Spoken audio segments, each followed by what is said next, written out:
Aku ingat banget tahun lalu kalau nggak salah, kita buka lowongan kerja di Humans. Aku bilang waktu itu ke tim aku nggak usah terlalu diiklanin lah. Cuma post di Instastory aja kayaknya cukup. So that's what we did. Tim aku posting di Instagram. Aku ingat jam 7 pagi besoknya, tim HR nelpon aku dan bilang kalau emailnya tuh penuh. Aku kaget dan bilang kok bukannya emailnya masih banyak banget storage-nya ya. Aku cek email malam itu. Aku buka laptop aku dan aku cek emailnya. Shock. Ada lebih dari 2.000 orang yang daftar. Kamu tahu berapa banyak orang yang keterima?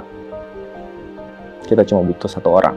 0,05% kemungkinan kamu keterima kerja di Humans. Sekarang bayangin, kalau itu masih terjadi di perusahaan aku aja yang notabene gak gede-gede banget. Gimana nasibnya kalau kita ngelihat secara makro di Indonesia? Gimana dengan jutaan angkatan kerja baru yang tiap tahun lulus kuliah atau lulus SMK atau lulus SMA dan langsung pengen cari kerja? Gimana nasibnya sama mereka? Kali ini kita akan bahas realitanya dan solusinya. Bersama aku, Rizky Ardi Pramoso.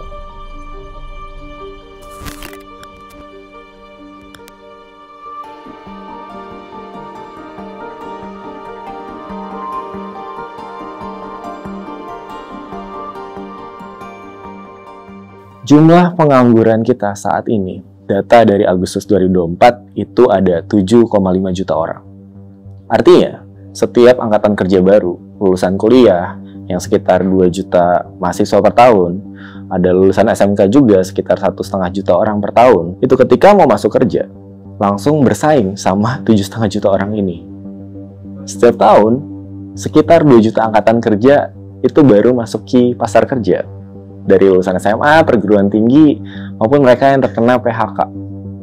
Namun, lapangan kerja yang tersedia, itu nggak mampu menampung jumlah tersebut. Kita coba hitung-hitung kasar ya. Tadi, jumlah pengangguran ada 7,5 juta, terus jumlah angkatan kerja baru ada 2 juta per tahunnya, plus lulusan SMA yang mungkin, lulusan SMP, SMA yang mungkin langsung pengen masuk ke lapangan kerja gitu. Kita anggap 1 juta lah ya. Jadi berapa? Ya, kira-kira sekitar 11 juta orang setiap tahunnya rebutan lapangan kerja. Sementara berapa penyerapannya? Rata-rata penyerapan lapangan kerja di Indonesia itu tiap tahun cuma 1,5 juta. Ini diperparah lagi sama tren layoff yang lagi buruk banget keadaannya. Kalian udah denger lah tentang SriTech, tentang Tech Winter, di mana perusahaan-perusahaan startup teknologi juga lagi melakukan major layoff beberapa tahun terakhir. So, kalian bisa lihat sendiri. Ini adalah data layoff selama 3 tahun terakhir dari 2022 sampai 2025. Dan itu hanya sektor formal yang melapor. Kalau ditotal dengan sektor informal mungkin kita proyeksiin bisa 5 kali lipat kali ya. Yang artinya 1 sampai 2 juta PHK yang terjadi di tahun ini aja. Dan ini lagi-lagi diperparah sama perkembangan teknologi dan adoption AI gitu. Yang udah ngelubah banyak banget di dunia tenaga kerja gitu. Sekarang kita nggak butuh sebanyak itu tenaga kerja. Karena 1 orang aja bisa mengakses AI dan bisa melakukan banyak hal. Jadi banyak banget otomasi yang terjadi di dunia kerja, sehingga tenaga kerja tuh nggak dibutuhkan seperti dulu-dulu, nggak dibutuhkan sebanyak itu seperti dulu. Yang aku mau bilang di sini, dengan situasi seperti ini, gak heran banget kalau kamu ngerasa cari kerja itu susah banget. Ini bukan salah kamu, tapi ini isu nasional yang emang harus dicari solusinya. Sebenarnya masalah tenaga kerja di Indonesia itu memang ruwet dan kompleks banget. Tapi bisa kita oversimplify dengan approach supply demand. Semua masalah tenaga kerja di Indonesia, dari mulai susah nyari kerjaan, banyak sektor informal, gajinya kecil, itu ya karena supply-nya terlalu banyak. Dan itu juga terjadi karena bonus demografi gitu. Banyak banget anak-anak muda baru di Indonesia yang sedang membutuhkan kerja. Tapi masalahnya demand-nya kurang banyak. Pertumbuhan ekonomi kita kurang bisa mengejar bonus demografi yang ada saat ini. Dan aku ngerasa bahwa ini adalah isu yang kita harus sama-sama cari solusinya. Ada beberapa solusi yang bisa kita lakuin buat isu-isu ini. Kita butuh banget entrepreneurs baru. Saat ini, rasio kewirausahaan di Indonesia itu cuma 3,3% dari total angkatan kerja. Angka ini nggak ideal. Kenapa nggak ideal?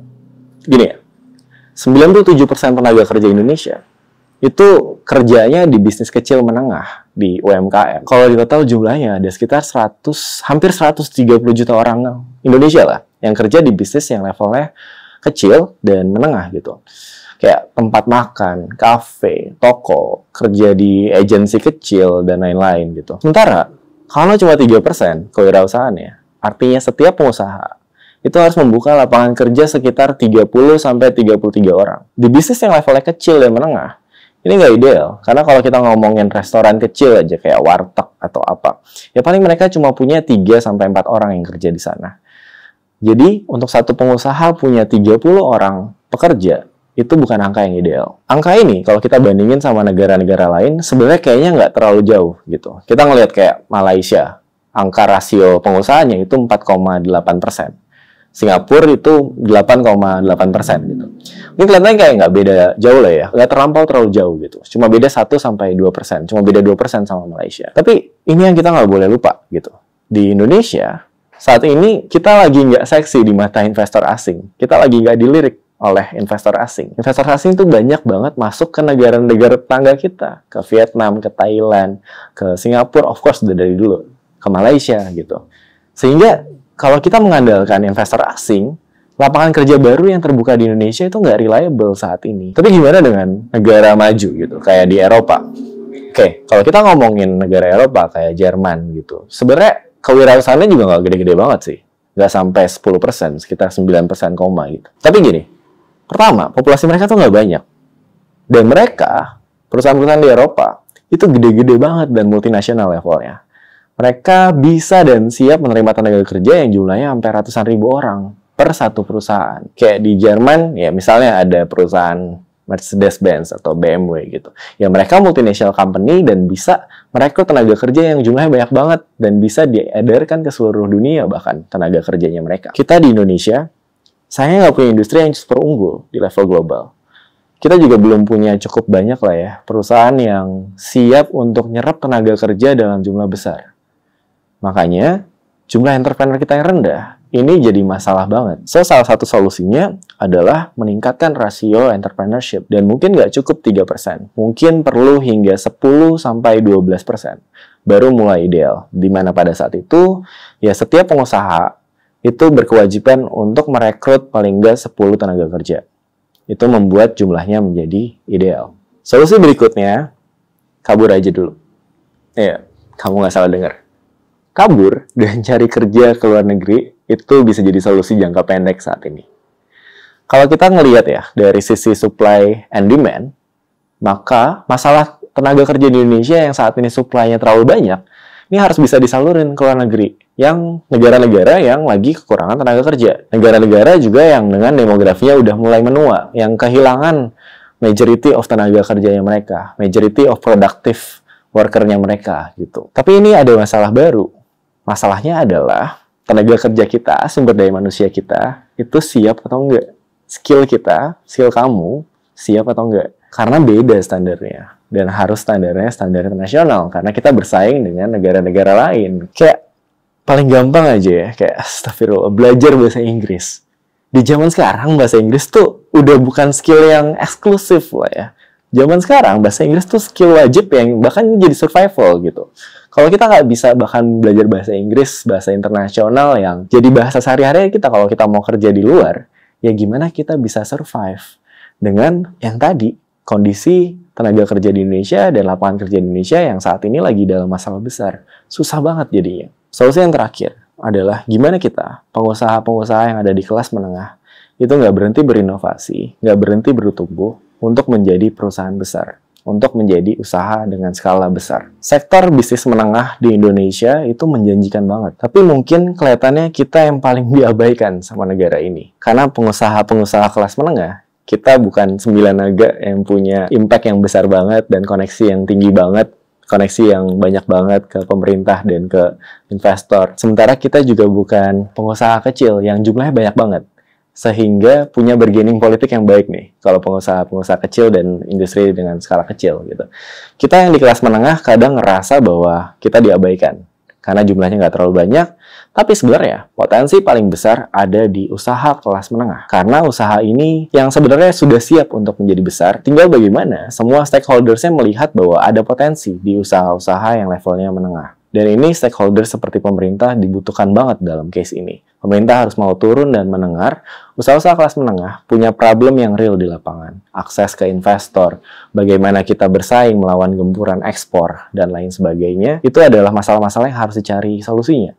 Sebelum usaha-usaha menengah ini menyerah dan kemudian gagal untuk menjadi usaha besar. Saat ini kita sadar bahwa kondisi tenaga kerja di Indonesia tidak sedang baik-baik aja. Tapi kita sebagai anak muda harus ngelihat tetap ada optimisme yang mungkin bisa diambil dari sini. Sebagai penutup, aku mau bilang cuma ada satu hal, yaitu manfaatkan kesempatan sebaik-baiknya. Karena saat ini, kesempatan itu mahal banget harganya. Untuk teman-teman profesional yang sudah mendapatkan kerjaan, manfaatkan kesempatan itu dengan baik. Terus latih skill yang kamu punya, terus ambil tantangan-tantangan baru, bantu perusahaan kamu supaya perusahaan kamu jadi perusahaan besar, sehingga bisa merekrut tenaga kerja baru yang lagi dibutuhkan banget buat Indonesia saat ini. Untuk teman-teman yang punya privilege menjadi seorang entrepreneur, ambil resiko itu. Kita butuh banget banyak entrepreneur baru. Kayak yang tadi aku bilang, jumlah entrepreneur saat ini cuma ada 3%. Dan kita butuh naikin itu sampai ke rasio paling nggak 10%. Sehingga masih banyak banget peluang untuk teman-teman bisa menjadi entrepreneur. Untuk kalian yang udah jadi entrepreneur, jangan cepat puas. Perbesar lagi bisnisnya, inovasi lagi, kembangin lagi bisnisnya, semangat buat grow, dan rekrut tenaga kerja baru. Jangan egois, jangan ngerasa kayak udah cukup sampai sini aja. Indonesia saat ini butuh banget kalian. Dan terakhir, untuk teman-teman pencari kerja, upgrade skill kamu. Dengan cara satu, yaitu kalian harus fokus. Aku ngelihat masalah di mana tenaga kerja baru, Gen Z, itu mempunyai kesulitan dalam hal fokus. Kita ngelihat ada yang bikin konten, terus ya udah kita belajar bikin konten. Kita ngelihat ada yang trading, terus kita ikutan belajar trading. Kita ngelihat apa lagi, terus kita ikutan apa lagi.